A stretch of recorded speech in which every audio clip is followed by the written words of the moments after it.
welcome everybody to the TylerBloyer.com live stream.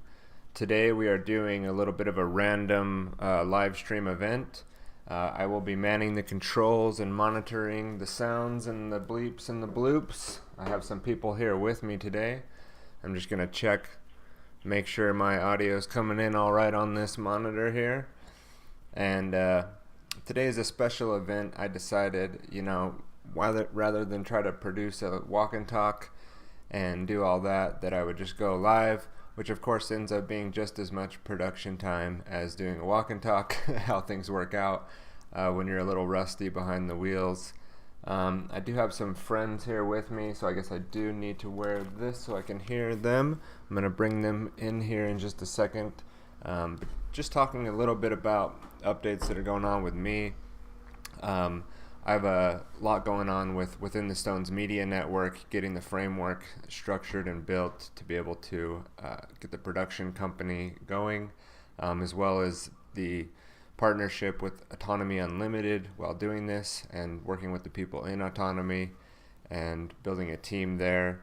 It's been a great ride since September of joining the Autonomy course. Here in just a sec, I'm going to bring in some people from the Autonomy server to just mess around, some of which have been on this show before, and just kind of talk about maybe some of the updates that have come out recently, some of the things happening locally in their town, their opinions on the recent TED Talk with Bill Gates, maybe Gil Bates, and what's going on with wearing masks in their local area or how they're dealing with that. But again, thank you for joining. I think today is just going to be more of a casual conversation. We'll see how long it goes. You can go to tylerbloyer.com/live and watch this embedded in the player there. There's the tylerbloyer.com Discord server. Currently, we are pumping into that. You can also join that and and I can take a question from you in that Discord server. Or for those people in Autonomy, you can join us in the Zoom, and the Zoom should be in the class and student announcements. So if you're there, you can jump in by joining the class and student announcements, and I can let you in from the waiting room. I'm currently going to copy my invitation link and just announce this in the tylerbloyer.com server. And while I'm doing that, I'll just actually bump the Zoom down into this screen, which should bring on Chris McMillan. Now, Chris, you're on screen now on the live stream. I brought you down into OBS. Can you give me a quick, hey, what's up? And I can then wait for the 30-second delay and see if your audio is coming in okay. What's up, Tyler? What's up, Chris? And all right, so you can hear me okay? Where are you located there, Chris?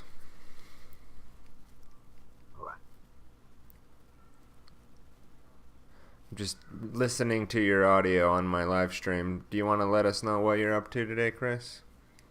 Well, we had the Autona Toasters meeting this morning. That is the our own in-house Toastmasters group that we have in the Autonomy class.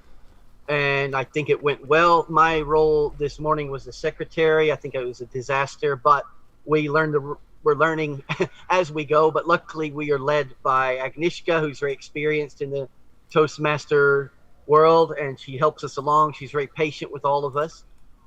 And that's what was happening this morning. Last night, yesterday, there was nothing going on in Autonomy other than the copywriting meeting, the copywriting clinic, which was led by Kara. That was very exciting. We're doing a lot of work there, improving our copywriting skills. This is my daughter, Ellie, by the way. She wanted to be on the live stream. Ellie is, how old are you? Ellie's 8 years old, unschooled child. She's a writer. And anyway, I'm having a proud parent moment. So, that's awesome. Friday night was Shoot the Breeze Friday in Autonomy, and that was good fun as well, since this is the first Friday that there's no lecture because season 3 is just ended. So the autonomizers, for anyone who is hanging out in Discord. That's what we did. And I'm sure I'm missing something I'm just kind of recapping what's been going on in autonomy over the last 3 days. But I'll leave it at that. Yeah, and also with us on the call, Justin Olson and Scott Harris. If either one of you want to chime in, feel free to do so. There's nothing stopping you from saying hello. And yeah, Chris, those early morning meetings for me sometimes are just like, I'm kind of I have my like morning routine, right? Like get my coffee, take a shower, kind of wake up, and sometimes I'm not really ready to join those early morning meetings. But I do feel like I'm missing out. So I hope there's at least, is there a replay of the Atana Toasters, or is that more of a live event? No, they put the replay up eventually, I believe. In the, I don't know if they posted in the Autonomy channel actually, but it's a hoot. Who was there today? It was myself, Agnieszka, and Eric, and Rosalind, and Julio, and Ludger, and Ryan Evans. I feel like Gus Visco's usually there, and Rod. They weren't there this morning. I'm trying to think. Forgive me if anyone's listening, and I did. Oh yeah, and Michael. Yeah, our buddy Michael. He was the main role today. He did the chairperson role today. So nice. And what are you guys learning in there? Like, how does that work? I'm just going to kind of play that naive person that doesn't know how that all works. Well, Toastmasters is one of the 19 essential skills that we focus on in autonomy. One of them is public speaking. And Toastmasters is all about that. It's about your ability to become a more powerful speaker, orator. One thing I did not expect to be learning in the group is the parliamentary procedure, which I have no idea. I'm an absolute disaster, but it's cool because, it's just us. It is kind of formal, but not, I just plow into it, unafraid to make mistakes, and it's a learning curve for a lot of us. So that was interesting. Yeah, you do learn parliamentary procedure, which is, if you think about it, a life skill, especially if you want to start getting involved in your local government and making a change there. Which, funny enough, if anyone's seen Rosa Corey's latest video, it's kind of a catchy title. It's where you can go to, what was the title? Where you can go to escape Agenda 21. And you're thinking, whoa, where? Belize, Mexico, South America? No, where you can go, in her message, was to your local city hall. I thought that was funny. Her argument is, people like us have got to just take over and take control to keep the dogs at bay. So yeah, Autona Toasters, public speaking. That's pretty cool. So do you guys like actually take turns giving like a speech and then get feedback from the class? Is that how it works? Exactly. Every meeting, only about 2 people, usually on average it's 2. Yeah. 2 people will prepare a 6 to 8 minute speech about any topic they want, and they will present it, and then they will be given feedback. But on top of that, about 4 or 5 people will be given what's called table topics. So another person, the role changes every week. Someone will he will make up anything you want. For example, if I say, okay, Tyler, you got 2 minutes. Tell me about a time when you felt inspired, for example. And you have to talk for 2 minutes on that topic, not knowing what the topic's going to be. So you've got the table topic speeches, and then you've got the prepared speeches. And not everybody speaks every meeting. No, it's a rotation. For example, I haven't given a speech in a week or so. So yeah, we rotate roles every week. Yeah, that sounds like something I could use. An upcoming course that goes in alignment with that is Benny Will's course on how to speak freely and how to present yourself. Something I can use a lot of help with. And I think that if I get a chance to participate in that at all, I would love to, and just the value that he's going to be able to bring forward to not only the autonomy community, but to all the people interested in Benny Will's work in particular. But then what he's bringing to the table is a whole set of skills on how to actually, be undeniable is one of the taglines, or just speak freely. And parrhesia itself, has a meaning of being able to freely express yourself. Now, I was reading an article from Ludger that kind of gave a double meaning of the word. Like, just because the person is freely expressing themselves doesn't necessarily mean that they're speaking the truth. But then, and that was like the pejorative definition. But then, in the positive definition, or however you want to say it, is actually, kind of hitting that marker more often and speaking, freely, not holding back, but able to kind of like hit that tone, more frequently. So if it's like a vibration, they're at a higher rate, hitting that line of truth more often with their speech. And that, I think people can feel that resonate when someone's speaking that way, especially if it's something that you're also familiar with, or maybe even not. And so it's important, Chris, like you do with Truth Conduit. Now, we've had you on the show, TylerBloyer.com live stream before. It was one of the more popular streams that I've had. Back then, that I didn't have as good of a connection and my settings weren't dialed in. I'm looking at my monitor of this live stream and I'm pretty happy with the production. So I'd like to do more of these chats. But what's the idea with Truth Conduit? That's an interesting name. Are you, the conduit itself is the website? Yeah, I'm still pushing through. I had about a month hiatus this summer because I was focusing on the things going on in autonomy and everything else going on. And my garden was very important. I had to get that established, and that was very time consuming. But I've just, I'm going to be interviewing our buddy Mike on Monday. Mike, has his own podcast on ethics, and he's got his course that he's creating right now. And he gets some interesting guests on his talk. So I'm looking forward to talking to him on Monday, and that'll be an episode. And I was really grateful to the copywriting team this past week. If you go to the truthconduit.com, you might notice there's some changes on there, because when I created it about a year ago, I just kind of wrote spontaneously what I wanted on the front, and then I've come to learn that it's not the best copywriting tactic at all. So again, we're learning how to make more attractive front pages, landing pages. Like, there is a okay way to do it.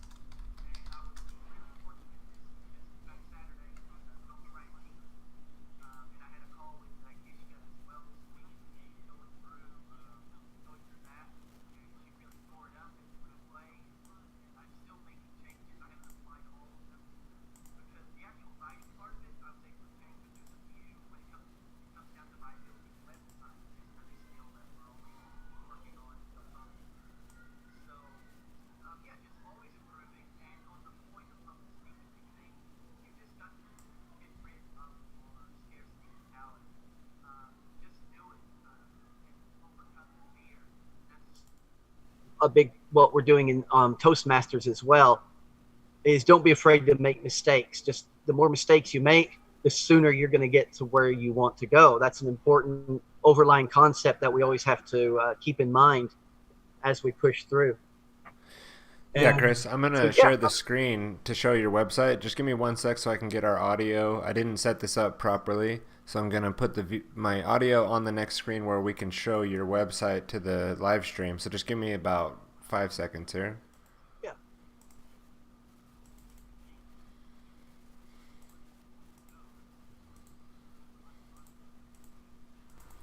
Okay. I got your audio source in this scene, and now I have you up on the screen with your website, and we're just scrolling through here. It looks like I do see some updates that you've been making to the site, so it looks pretty good. I see a lot more color. Yeah, Agnieszka gave me a lot of really good pointers, because she's very experienced overall in this field. There's still some changes I've yet to make, but I'm happy with the way it's going. And as you can see, episode 30 was Tyler Bloyer. Yep, that was a good chat we had. And yeah, and then I spoke to John Bush. It's been about a week now, week and a half. We were talking about solutions through the Freedom Cell networking. And funny enough about that story, we ended up, after that interview came out, we ended up having another call later in the week as well, because that interview was just to kind of get the word out there about there are people out there that are working on solutions to this tyranny that's coming down the line. And you know, we're getting the ball rolling. You know, we're trying to get things done, coming up with plans.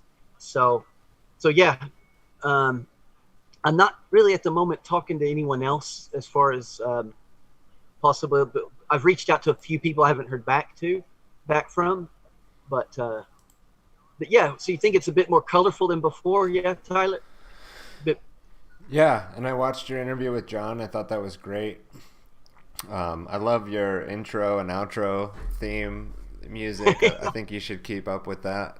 That little song keeps in my head, and it just gives me that picture of McMillan over there canning some, you know, Navy beans or whatever you were canning up last night, Black Eyed Peas, and hanging out in your garden and out there in the sunshine and in the great state of Texas, and just really, you know, I mean, that's more just a phrase, I guess I said from like my indoctrinated mind, right? The great state of Texas. But it is really a beautiful area, and you're not that far from us. And in the Southwest, I think there's a lot of open spaces. I've been watching like Jason Burmis drive out from upstate New York in these crowded towns that are spread across upstate New York, where there's a lot of fear and overwhelming, you know, influence of, you know, shaming and all kinds of things like that, where now he was out driving in the middle of Iowa having the same thoughts that I do every time I drive across anywhere in the Midwest and the Southwest. Is like, how is there an overpopulation problem? Like there's a problem of imagination and the way that we do things, but it's not population, especially like running out of resources and things like that. Yeah, you and I both know that that's not a problem. That is just more made up globalist BS so they can justify their eugenics. Yeah, and where I live, it's a bit curious. The closer you get to Dallas, there is a definite correlation to the number of masks you see out there. And a lot of people think all of Texas is under mandate. That's not true. Counties with less than 20 cases, if that means anything. I mean, but there is a central database, and they've got counties with less than 20 cases are not under mask mandate. And what was it last Thursday? Was it last Thursday? Or a Friday? I can't remember. I went, there's a county near me. It's about 40 minutes away in the town there. I went to it, and it's in the square, walking around. 3 restaurants, people walking in and out, hanging out, not a single mask in sight. And that was really, really nice. Is that even the people that work there not wearing masks? Exactly. Even the worker. I only went into one place of business, which is a little cafe, mom and pop restaurant. And none of the workers had any masks on either. Yeah, I was watching a video that Richard dropped in the chat this morning. It was about Bill Gates talking about, you know, how the numbers have gone up and the death count has gone up in the United States. And, you know, it's way more than it used to be. And if people would just wear masks, and it's really amazing to me that this is the issue that we've kind of settled on is whether or not you're wearing a mask. There's no other factors in your life that need to be investigated. There's no other activities that we need to focus on. It's just this one like facial, obsession. It's kind of like this psychological issue with the mouth and the breath and the, germs and things like that. It's like fixation, like an oral fixation almost on this one thing, when, I mean, I think there's a lot of things throughout time that people could focus on to, you know, remain more healthy. I think if you look at like plumbing and indoor plumbing and just the microscope and things like that, things that have come along have really been lifesavers and really kind of like taken measles and other things and polio and these other diseases that were prominent at one point, and they were really lowering way before vaccines came into the picture. There was a large decline. If you look at the statistical graphs, vaccines came in like at the very last line before that thing was going to hit zero anyway. And it's amazing to me that we are so easily fooled into thinking that, okay, it's the masks and then the vaccine and everything's going to be fine. Like if there was some problem that we needed to address, that there's nothing else that we could possibly do to fix that problem besides just listen to Bill Gates and get our vaccines and wear our masks and wait for the scientific experts to tell us what to do. And history hasn't proven that that's necessarily been consistent or something that just looking at vaccines themselves, the WHO was talking about at one of these United Nations conferences how they really had never done the testing and they really didn't have the data to show that their vaccines were safe and effective, and that was a big problem, and they had never had like blind studies and things like that. Chris, are you going to be one of the first people to get the coronavirus vaccine when it comes out? Oh, man, I didn't know you going to be here. I didn't know you were funny, Tyler. Chris going to be the autonomy guinea pig? Yeah. No, not have anything to do with it. And how about you, Scott? It is hard to gauge how many people are buying all this and how many people are not. It's going to be interesting, and what's going to happen is people who choose freedom and can see through, who understand the bigger picture behind what's actually going on, are going to get cornered more and more. There's going to be less and less things that we'll be able to do, and that's fine. That's why we're adapting. We're adjusting to what's coming by breaking ties with society even more than ever, breaking dependencies. So, for example, right now it's Walmart, isn't it? Okay, we shouldn't be going into Walmart anyway. So, realistically, we've gone in there, and then it's going to come a point where you're going to be limited to curbside delivery. Okay, that's fine, but what else? What's next? We're just going to keep getting cornered. It's going to be interesting to see how it plays out. Yeah, it really is. I'm not sure.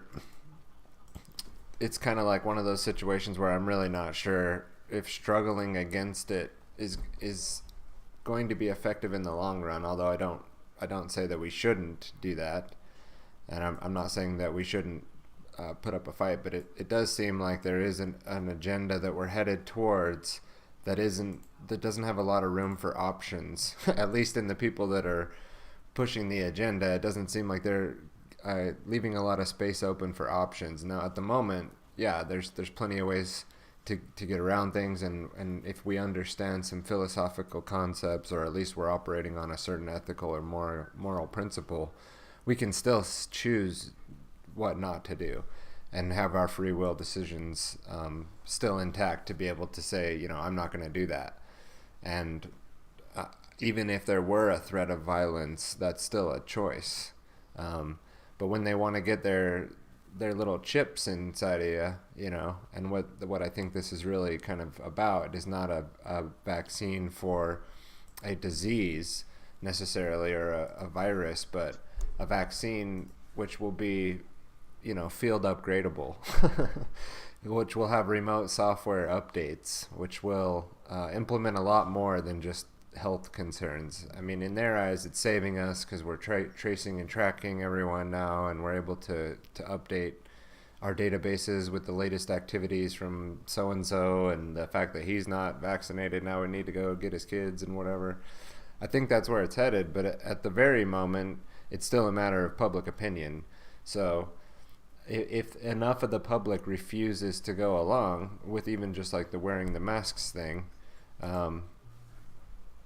they wouldn't be able to keep enforcing it. I mean, it is sort of a thing where if the people keep going along with things, and that's where it gets scary, right? Because what you see is that most people go along.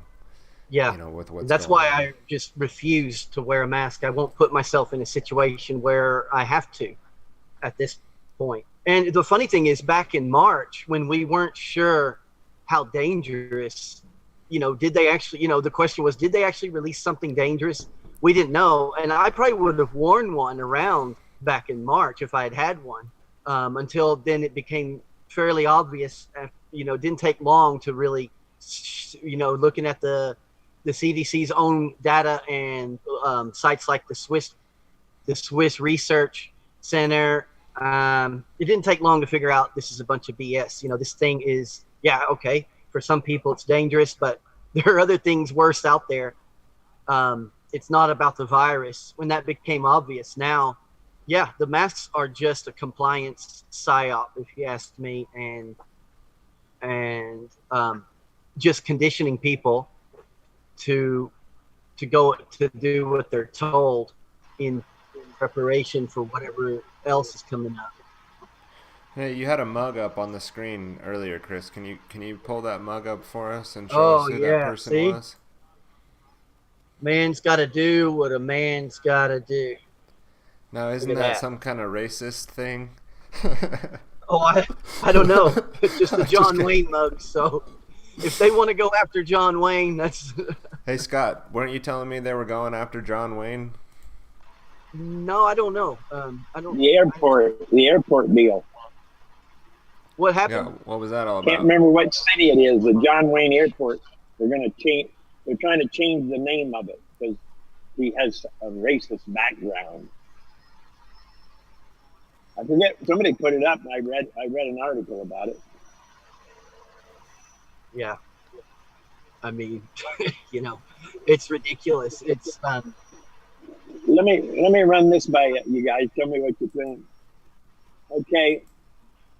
You've seen these terrorist movies, plus you've seen real footage supposedly years ago when they were hijacking planes, and then some of it was real. They had hostages and stuff. You ever notice how a lot of times when they do this, what do they do? And prisoners of war, they do this to them too. I can't speak. I wasn't there, but you know what I'm saying. Okay. They gag them because they don't want them talking and conspiring to escape. They keep them far enough apart so they can't pass things amongst one another. And then, besides torture and whatever else they do, and they're not allowed to talk, any of that stuff. See, right now, they can record us via our phones, whether we talk or text.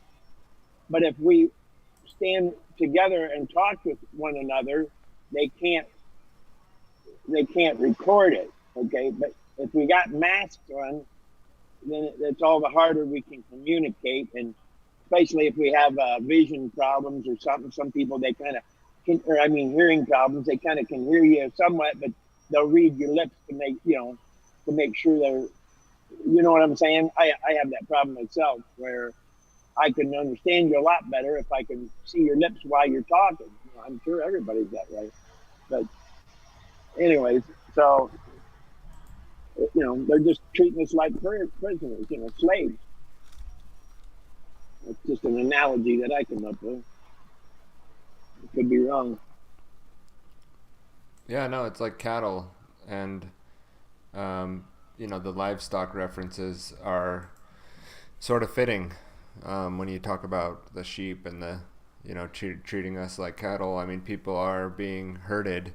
But I mean, with the mask thing, like I totally hear what you're saying about communication, Scott. And now, like, all you can see as you walk around town is like the scared eyeballs of somebody behind their, mask. And I think it's sort of telling to like what's going on internally is I don't want to reveal, my psychological state. I'm more comfortable like this. I'm more comfortable facing the public with having an excuse to sort of, it's unprecedented times, so this is how I'm going to view and face the world. And living in that psychological fear state and allowing yourself to be manipulated to that point. And I say allowing because I feel like the people that listen to the mainstream media and believe every word without having a filter in front of it are being like willing subjects to the information. And it's weaponized information, and it's playing on psychological issues and weaknesses within people. So the mask thing, I mean, it's really all just symbolic of an internal condition that's going on inside the people, I think, because you could say, well, no, it's about a virus, it's about saving people, and it's about not spreading disease, and that's why they're doing it. But a lot of the evidence about wearing masks actually shows that it's unhealthy, that you have lower oxygen levels with a mask in front of your face.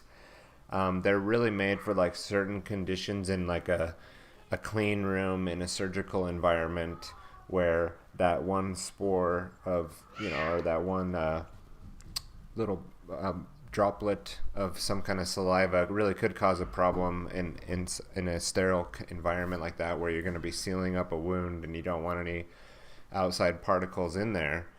But our immune systems really are, designed to use the breath as a filtering mechanism and a way to get rid of things outside of the lungs that want to be expelled. And we're capturing it all and keeping it right here in front of our mouth. Again, willingly subjecting yourself to something that probably is reducing your immune system if you're wearing these things all day. And then the other point is like, you see these guys like at the store, and it's like at the gas station or whatever, right? And they've been wearing it so long that they're just sick of it on their face, so they hold it down to where their nose is still exposed. And it's not on, and they're just doing it to get like the halfway I'm virtue signaling and I'm not going to piss my boss off thing, but it's not even on all the way. And nobody's saying anything about it. So it's like just the fact that he's symbolically gesturing, I'm with you, I'm on your side.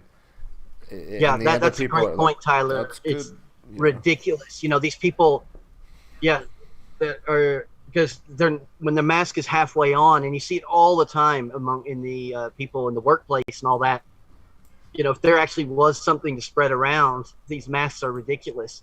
And it blows my mind. Nobody's questioning this. It's unbelievable. Yeah, like somebody posted, where's all, if it's ridiculous. So deadly, these people, where are all the, yeah. Oh, go ahead. No, Scott, go ahead, man. If it's so deadly and so contagious, where are all the biohazard waste containers that we should be putting these masks in and changing out masks and just like nowadays when you go in a lot of truck stops, they even have the biohazard things for diabetics to put their needles in. Where are these things? They're nowhere present. Where's all the lineups at the hospital of all these sick people? Where's all the funeral processions of all these dead people that I guess they're all getting cremated? Right. No, I mean, where's the hospitals getting overwhelmed? I know, like, you could say, oh, well, all the precautions that we took are why the hospitals aren't getting overwhelmed. But after this second wave and the protests and everything, I mean, and it sounds, I get how it sounds from the other side. I get that it's like, you're heartless, like, how dare you, right? Like the Greta Thunberg shaming. But it's really not about, to me, it's not even about health. It's about a personal, do I have the ability to make my own decisions regarding my personal health? Or are you telling me that you, or you and your group, or you and your authority, you and your government have the ability to force medicate me just for me existing here on this planet? And obviously the answer to that is yes, they do think that, very much so. They think that because they've been force medicating us with just the water. You know, I mean, you got all the fluoride in the water. That's a medication, and that's something that the government decided that you need on any amount that you take. It doesn't matter how much water you drink during the day. We're not going to measure that. We're just going to measure, you know, how much we're going to put in the water, and then have this on like universal medication for everybody in the whole United States, or however many people get fluoridated. Now, I love seeing that there's pushback on that, and maybe we could switch gears. But Scott, were you going to say something about that? Yeah, isn't it odd how so many things that we find out, and it's becoming clearer to us as a group, let's say, or a lot of people, that there's so many things that we're finding out they're saying is medication that we're finding out is poison, you know. And it's just like I said to these gentlemen the other day at a bar. I don't know what brought it up, but it's like I told them, whether it's cigarette smoking or battery acid, is it illegal to drink battery acid? No, we're educated to know if you drink battery acid, you're most likely going to die, even if you can get it down before you start. You know, your esophagus is all burned up and just tore it. But my point is, you know, we're taught, you know, certain things you don't touch it; it's poisonous. But yet, there's no laws that say you can't drink battery acid that I know of. But go out and try it. You know, but there's laws that we can't smoke. You can own a bar, but you can't say who can smoke there or who can't, or I mean, whether it's a smoking establishment. And I'm not saying this, as I believe you are, I'm not saying this about pertaining to the efficacy of smoking causing cancer or not causing. I'm talking about rights, purely about rights. If I say I own this establishment and we're going to smoke here, if you don't like it, don't come in here. You know, that's the way it should be and was. But now they run it. They say, well, you know, we're not smoking in. Okay, now I digress, but you know what I'm getting at.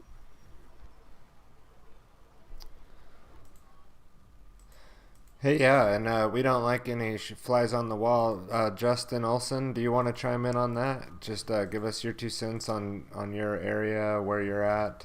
And I know you're in a smaller town in the Southwest, somewhere where I used to live, actually. I would like to know what the area is like in your part of the woods. Yeah, in a lot of ways, it's like we're in a bubble protected from everything else that's going on in the world. Aside from the county that I'm living in being one of 3 in the state of Utah that is actually, it prematurely opened up green as per the governor's order as far as travel restrictions and restaurants being able to open and have seating and that sort of thing. So it's definitely interesting seeing such a large influx of people from the larger cities in northern Utah and in California just being desperate to flood into these areas that are open and operating like they used to be. Not a lot of masks, but people, you know, around here, you don't get a lot of people that are super, let's say, interested in doing the kind of deep and heavy research that we see going on through autonomy every day. We have a lot of people that are just more or less wearing masks because everyone else is wearing masks, or not wearing masks because they just don't want to. Not a lot of people are making thoughtful choices based on the evidence provided, because not a lot of people have reason to look for the evidence of what's going on in the world. So it's kind of an interesting dynamic, but restaurants are opening up. Some are closing down because it opened green. And yeah, we're just seeing a large diversity of different people making choices, but all of those choices seem to come from not really having to do a lot of research into what's going on, because it isn't affecting us as much as it is other parts of the world. That's interesting.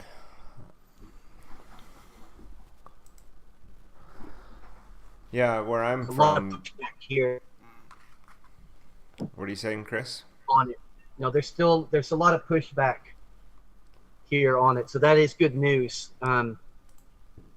But like I said, the further away from the city, the big cities you get, the more either you go into a business and it's not even mentioned. There's nothing about it mentioned, or they don't care.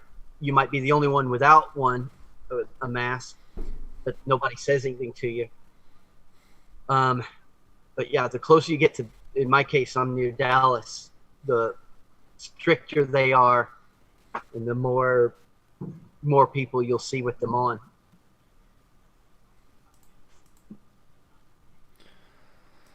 Yeah, I actually work with a company that is implementing contact tracing fully. They're not being shy about it at all. Their approach is that you will come into the office and get your temperature checked. Not only that, but then your phone will report on you if you've been a victim of being around somebody who has also been tested positive for contact or for COVID or something. So basically, like, I'm not going to participate in that. I'm not even scared to say that on a live stream or anything like that. Like, that's not something that I'm going to participate in. I don't have to be subject to that due to my remote situation anyway. But once my resignation comes in, people won't have to wonder why that is. Because I don't even like working for companies that drug test people. I think that that's a violation of privacy. I think that people should be able to be, judged by their character and their actions in a workplace, and not something they might decide to do. Straight it is. Yeah, exactly. And so, even though I'm not like a heavy drug user or something, I just don't like working for places that violate people's privacy like that. And I also don't like working. I could switch it around the other way and say I don't like working for a place where people subject themselves to such things. And so it's not just the top down. I mean, the people have a choice to stay somewhere or not, and stay, and in any situation. So my kind of hard line with this whole thing from the beginning has been, I'm not going to wear a mask. I refuse to do that based on just like personal decisions that I'm not going to, it's not that I don't want to be careful if there's something that can be spread and like go around old people and like breathe all over them or something. But if that means, that I'm a little bit more reclusive while I kind of wait things out and see what the movement is of the masses until I kind of find where I want to settle in on that, I'm going to do that. But again, I go back to, like, if the end game's already planned out, is the decisions in between sometimes feel like a fly caught in a web, really just kind of flopping around while the spider, senses that you're there. So there's a thing that I've talked about quite a bit on TylerBlair.com. It looks like we have some other people that want to join us here. So I just admitted Lawrence and Ron into the room. Sorry, guys, if I didn't see you sitting there for a minute in the waiting room. Just manning the controls over here. Producing this live stream. We're on YouTube, just so you're aware of that. If you just came in the room, this is being broadcast live, and so it is being recorded. But come off camera, say what's up, say hello. We're here just kind of having a good time talking about mask wearing and things like that. I would like to know, Chris, how the Freedom Cell stuff is going, and any updates on that front. How are the cats being organized on that front? We right now we're working on a common spreadsheet because we're want to keep up with who is producing what, and so who can offer what. So say if I need some kombucha, I can look at my group's information and say, so and so's got some kombucha. So next time I head that way, if I know I'm heading that way, So we're also looking into creating mutual aid, looking into instead of actual money, it's a mutual aid system. Apparently, it's been a very popular method that's worked a lot. I think it started in medieval times, actually, when they knew they all trusted each other, all the merchants, but they didn't physically have enough coins to go around, so they created these mutual aid systems. So we're looking at that, and skill sharing as well. Who has what skills? Who needs what built? Just to help each other out. That's kind of where we're at the moment. Right on. Yeah, I'm participating in some mutual aid networks here as well, and what they're trying to do is create a system where silver is valued at like $10 or so higher in the network. So if you use silver to trade, and it's worth $20 in the marketplace, let's say, they'll actually give you $30 worth of value for that silver just for using it. It's kind of the preferred network token.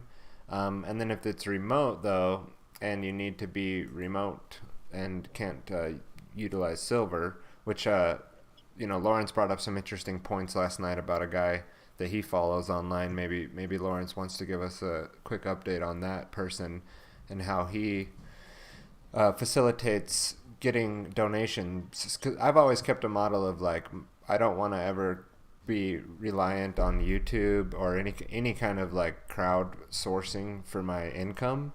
I just rather not, put myself in that position where suddenly a platform can change its policy and I'm like demonetized, So for me, I'd like to, create my value elsewhere and then share content here without having to worry about ever getting money from subscribers or anything like that. That could change someday. But Lawrence, what was this guy you were telling me about last night? First of all, like, who is that? And then what were some of his methods of getting around this deplatforming and all that? And you said he's been dealing with that for years. Yeah, hey Tyler. So you're referring to Owen Benjamin, comedian. He's got a nice home in Washington now, a little homestead. He fled Hollywood with his wife and newborn son, I don't know, 3 or 4 years ago, after he, overstepped the line, questioning what was going on with the trans kids agenda. And, after going home to upstate New York and then sort of getting run out of town, when the town some people in the town turned against him after a live performance. It's like it's the kind of situation where a couple of calls are made and then you had everybody laughing, but now a couple calls come in and we've got to shut this down. And anyway, yeah, he went out to Washington where his wife's family's from, and I've kind of watched as YouTube and the podcasting platforms and all his means of gathering income have been axed, and he has done just fine with a PO box, and he's hit 25,000 subscribers on DLive recently, and he's got a kind of resilient community sharing a lot of the motivation, a lot of the skill, the desires to share skills and to survive that we have in autonomy. And in fact, I believe he, with the help of some other people, he has sued Patreon, and I was seeing an update. There's an article I could send. It looks like they may be successful in that suit against Patreon, and it's setting a standard because, like, recently he just got banned from Airbnb because of something he said on a live stream. And these type of companies might start changing their tune depending on how this lawsuit goes. We could see, but if all else fails, Postal Service is still seems to be operating. Right on. Yeah, that's not a bad move at all. If I had to get down to that, I think that's why I started reaching out to local people to start strengthening like local networks and rapid response. And so the group that I'm in, they have a rapid response Telegram channel.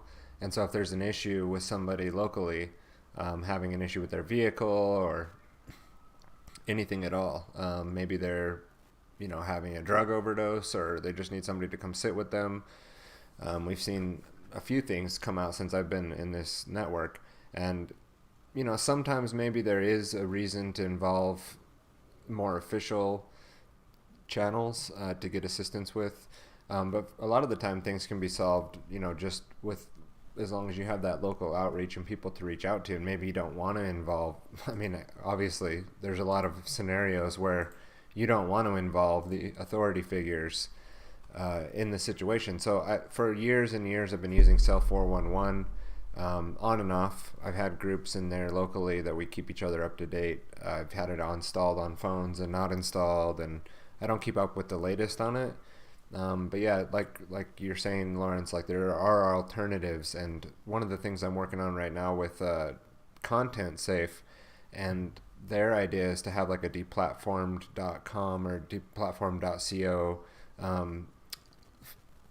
hub, and have a podcast that goes along with it, where you could have some of these guys come through that are just getting deplatformed. Maybe they're kind of like coming off of their YouTube high and they had a lot going on, and then suddenly it all just gets pulled out from underneath them, and have a way where they can kind of filter through a new network quickly and be repopulated and have their fans follow them and have monetization occur again really rapidly. And their first stop to that could be like on the deplatform.co podcast. Like, hey, here's another one. He just got booted off, and guys, we got to embrace bringing him into the alternative community stronger. A lot of the people do have a presence in the alternative community, but this stuff's coming sooner than later than they probably planned. And so it's an interesting thing. I think that the voices that are out there need to continue to stay out there, and people need to hear what's being said with some of these content providers. So yeah, even having people send you funds in the mail, or like just having a PayPal account set up on your website, or being able to do some of these methods that are actually pretty solid without relying on YouTube at all. I know you follow Jack Spirko quite a bit, Chris. Doesn't he have like products and things like that he works with? Yeah, Jack Spirko, he's got thousands of followers for good reason. He focuses on solutions, and he's very optimistic despite the situation right now. His way of thinking is the more problems out there you've got, the more opportunity there is to find solutions. And he's also he's got a lot of affiliate links to a lot of good quality products and websites. And I met him last February, actually, at the Mother Earth News Expo. He was a speaker. So yeah, he's definitely a good website. His website is just an abundance of valuable information. Whatever you're interested in, you want to learn about, I don't know, winter gardening or aquaponics, just go to his search engine and you'll find episodes on that. And he gets a lot of interesting guests on his show as well. Everything from, homeschooling to money to everything. He's a pretty interesting guy. And Lawrence, so are you in touch with Owen Benjamin? Do you know anyone who is? I'm sitting here thinking we should try and get him as a guest in Autonomy. Well, the reason, the way this came up yesterday actually was because I wanted to mention to Benny in a meeting we had with him, like, hey, reach out to Big Bear. I know he'd put Does out Benny a know him? call. I'm not sure if he does. I know he is thanked Owen on his live stream, or given him credit for memes, maybe some other things. I've seen that. I know he put out a request the other day on his YouTube page, like, hey, who would you like to hear me talk with? And more than a couple of people mentioned Owen, and I put in a word. And yeah, and my incentive, or my thought yesterday was like, just to encourage him, like, hey, if all else fails, you know, you can get people sending you seeds and coins and stuff in the mail. So Very interested in learning more about him and looking up his previous work. Yeah, you know, he's got a bunch of stuff up on a site called unauthorized.com, or excuse me, unauthorized.tv, and that's in partnership with Vox Day, and that's an interesting guy. You know, who? Vox Day. He's got a blog, voxday.blogspot.com, and the Dark Stream on YouTube. He has groups of people that get things done, basically. And if you listen to his live streams, if you read his blog, you'll understand. And they're kind of powerful force against sort of the homogenized corporate tech structure, basically. Yeah, there's a lot of words for it, man. I mean, why don't we just start calling it for what it is? The empire, you know? I mean, it really is coming to be like that. We are literally the rebellion fighting against the evil empire. Yeah. People just don't see it that way yet, because a lot of people have no idea of the bigger picture that's behind all that is happening. You know, how many people out there still actually think, oh, once the vaccine and all that and everything will go back to normal? I mean, we knew from day one, this is it. They are making their move. Yeah. Yeah. It's something I've called the secondary matrix, because we can witness what's happening and be able to point out a lot of the things that are going on with the cage and the matrix. But in the secondary matrix, like, you're still kind of in the soup, you know, like if the whole room is poisoned, even those that can't see the poison, they're all being poisoned. But the one that's aware, hey guys, there's poison in here, well, he's still covered in the room with poison, you know. And it's kind of like the paradoxical, or kind of like situation that we're in, being in this world, is, you know, as far as you want to pull out of that and get out of it, I think you should. And there's a lot of people on that path and that journey. But for a long part of that journey, there's like this overlap of still being well within the matrix, but being able to see how the matrix is operating, and then, you know, sort of being able to have an objective view of how it all works. But really, Chris, like you said, like, it's the empire, it's a death cult society. You know, I call it the satanic Luciferian, you know, death cult, whatever you want to call it, name, you know.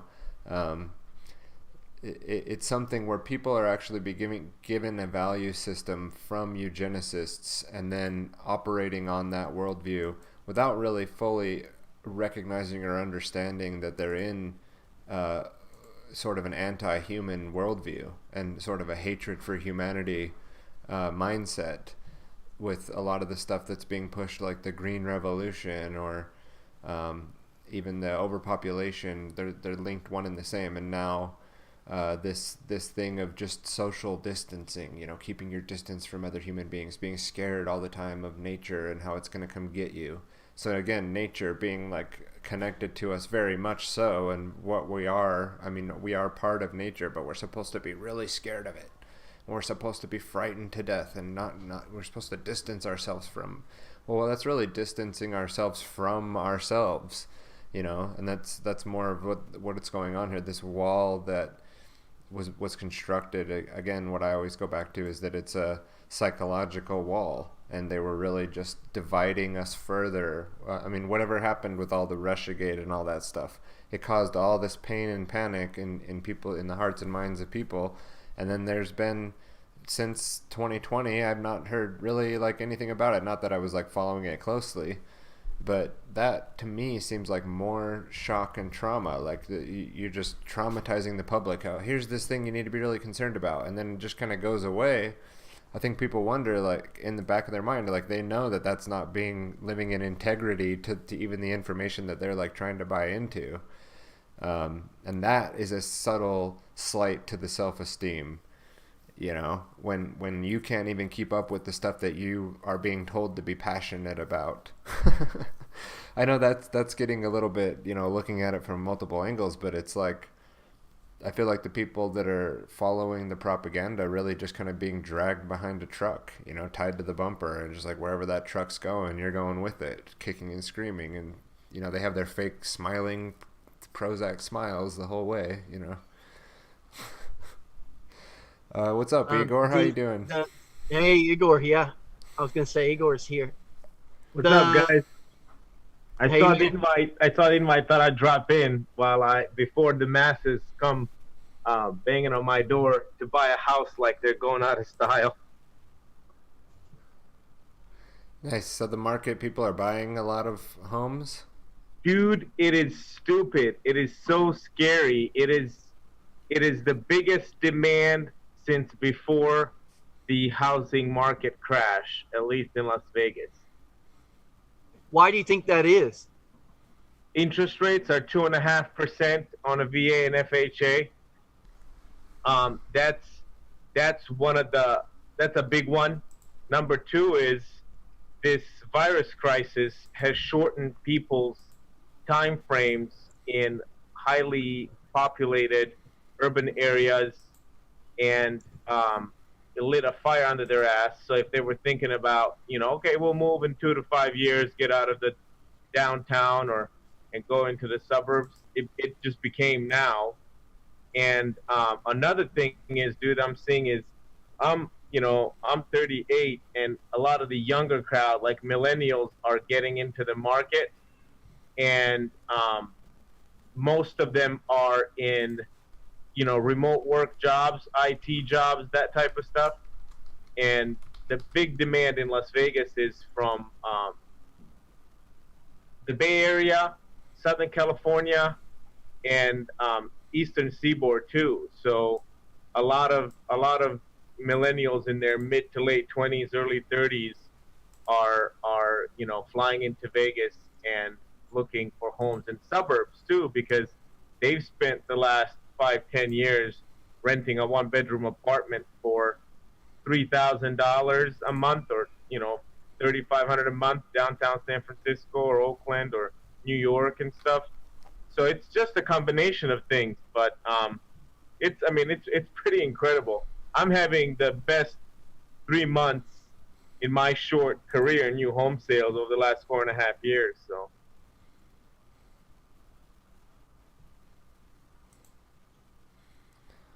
That's crazy. Yeah, that's an interesting take, and thanks for the update on that. My sister's selling her house, and that they're getting a really good price for what they're asking, and apparently it got swooped up the day it went listed. Yeah, dude. I mean, and then Las Vegas is now in a really short resale inventory phase, so new home builders are now. New homes are now in big demand again. So normally you see about half, buyers with realtors, because usually if a buyer gets a realtor, they're starting out in a resale market. And people don't necessarily need a real estate agent to purchase from a new home builder, because new home builder has, templated and, purchase agreements to where we don't do. No terms are negotiable with the new home builders. Okay, this is where you're buying, this is your lot size, this is the floor plan, and that's it, you know. And so now, though, my traffic is like 80% real estate agents with clients.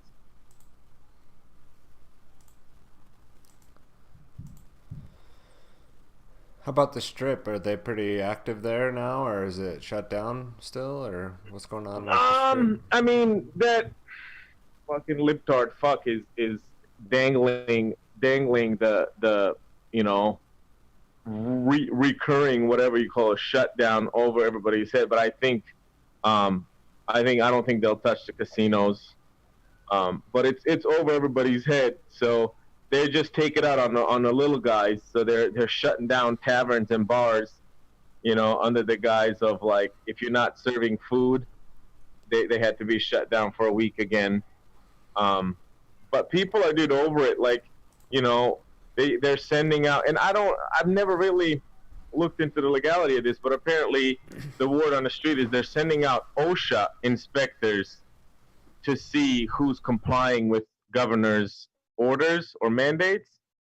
And these OSHA, they're snitches, essentially. They're OSHA snitches, undercover snitches that come in and then they, like, submit a report.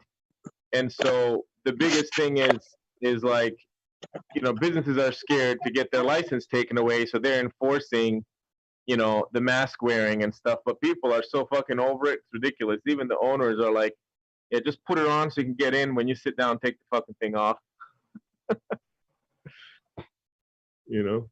Yeah, that's what we were talking about a little bit earlier, like how ridiculous that is. Like, it either is really helping or it's not. But this whole, like, kind of half wearing it, you wear it when you're walking to the salad bar, but when you're at your table, you don't have to wear it.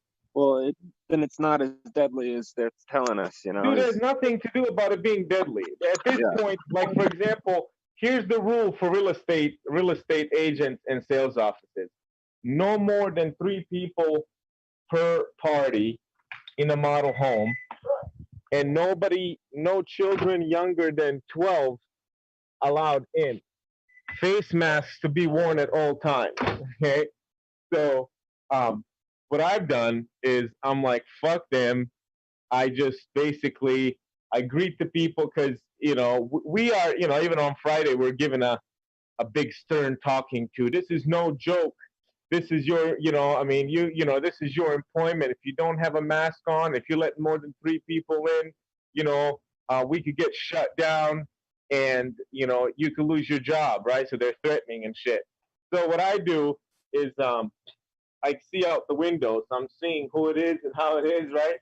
And then when people come in, I kind of feel them out, and then I lock the door just in case if there's no, like, sudden visits by somebody posing to be a customer, and we all take our masks off and we just go about our business, because it's like nobody wants to keep them on anymore. People are, like, over it. Yeah, it makes you wonder what the future looks like with people kind of getting sick of it. I mean, just the attention span of people, in the beginning months of the year, everybody was really captivated, and I've noticed that it's becoming less effective. But then, we had the riots, of course, to get us all back entranced into the media, and makes you wonder what's coming next. If they feel like it's not being all that effective, they've got plans for that too. So yeah, it's interesting. I think the people are just like kind of like navigating through it. You know what I mean? From what I've seen, they're navigating through it. Like, they'll put on masks to get inside Costco, but then the mask comes down to their chin so they can breathe.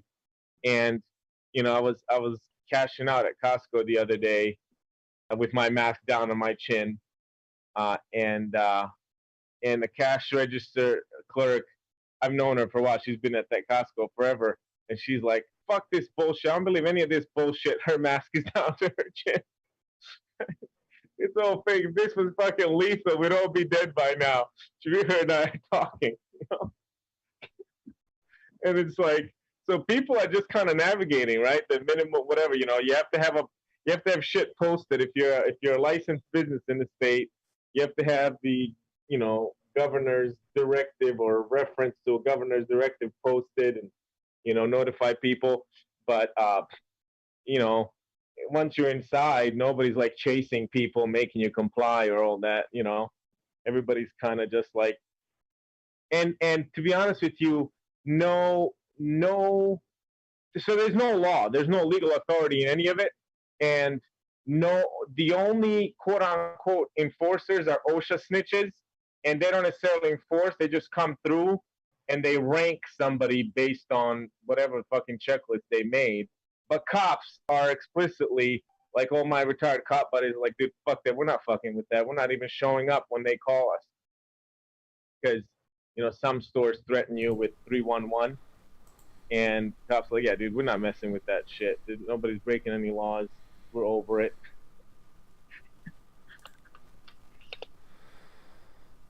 Right on. Yeah, I had a conference, and what do you want to say? I had a little bit of a interaction with some police officers, let's say, and neither one of them was wearing masks. And I just said, Yeah. They said, they were like talking to me about some things, and they pulled me over, and I was talking to them by their car. Nothing bad happened, but once the situation loosened up a little bit, I just said, so why aren't you guys wearing masks? And they said, they looked at each other like, kind of like, and they're like, oh, well, we don't have to, it's not mandated here. And they said, what do you think about all this that's going on? And you know, I didn't say, well, as a, you know, as an anti-authoritarian, or you know, as someone who's somebody who's been diagnosed with oppositional defiant disorder. Yeah, I just said, you know, I think it's being overblown, and they both said, yeah, we do too. So yeah. They weren't wearing masks, and they didn't seem like they were going to be anybody that would cause a problem or respond to a call. I've heard of there's a lot of like people calling, you know, reporting on people not wearing masks. And I think the police, depending on who it is, obviously, but yeah, they might see it as like, that's not worth our time, and we're not gonna go deal with that, you know. Yeah, and you know, this, first of all, there aren't enough of them. I mean, look, there's a war on them. So you want them now to go out there and tell somebody to put a mask on? Like, what the fuck? Sounds like a super easy trap, right? Like, as if, you know, people weren't like baiting the police and freaking shooting at them, you know, like oh yeah, this person's not wearing a mask. Can you go and respond to that call? You know, officer down. You know, it's like, they're not stupid. You know, there's no law that's been broken. So there's absolutely, but businesses threaten you with that, and so it just comes down to like, do you want to be inconvenienced? Like, for example, I'll give you a personal story. A week ago, you know, it was an early morning, and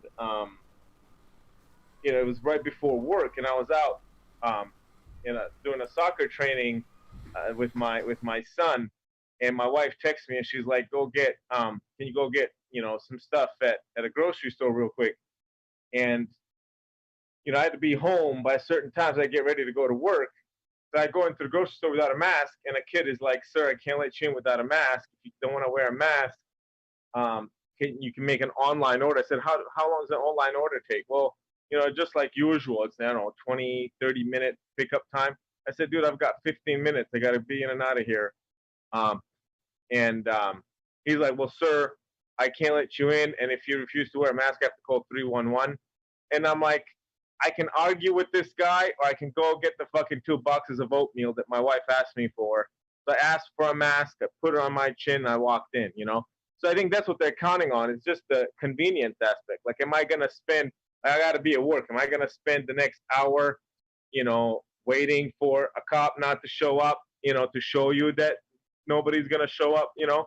So that's kind of what it is. I think it's just now, you know, really like spilled over into something a little, I would say, like more organic between people, because people see what's going on, man. I mean, and there are those crazy ones, right? There are your trolls too, like, but like more and more from personal experience, people aren't like, you know, yelling and screaming about it, but they're going about their lives in a different way. You know what I mean?